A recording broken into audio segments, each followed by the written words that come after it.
L'homme que tout le village croyait fou. Dans un village poussiéreux niché entre la savane et un vieux fleuve capricieux, vivait un jeune homme nommé Bako.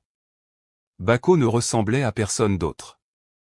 Tandis que les autres se levaient à l'aube pour cultiver la terre comme leur père l'avait fait avant eux, Bako passait des heures à observer le ciel, à étudier le mouvement de l'eau, à tracer des signes étranges sur le sable. Il parlait de choses que personne ne comprenait. Le fleuve va changer de route. Une grande sécheresse arrive. Nous devons nous préparer. Les anciens hochaient la tête, les jeunes riaient. Très vite, un surnom lui fut donné, le fou du village. On se moquait de lui au marché. On l'ignorait lors des réunions.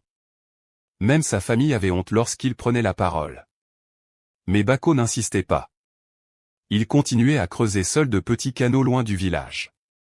Il stockait des graines. Il fabriquait des réserves d'eau avec des jarres cassées que personne ne voulait.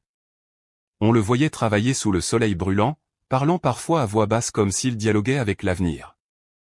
Puis, un jour, tout bascula. La pluie ne vint pas.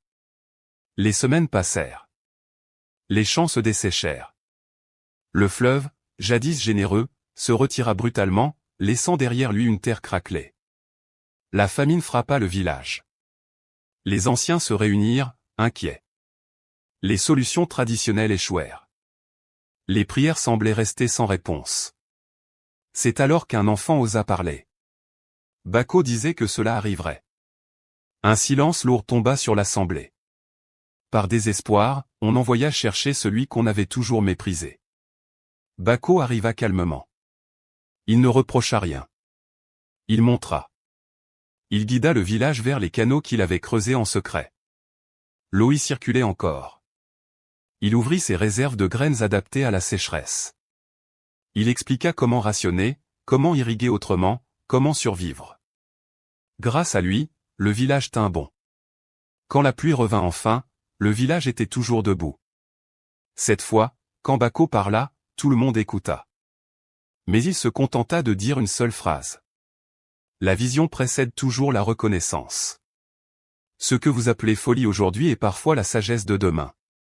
Si cette histoire t'a touché, abonne-toi et clique sur like.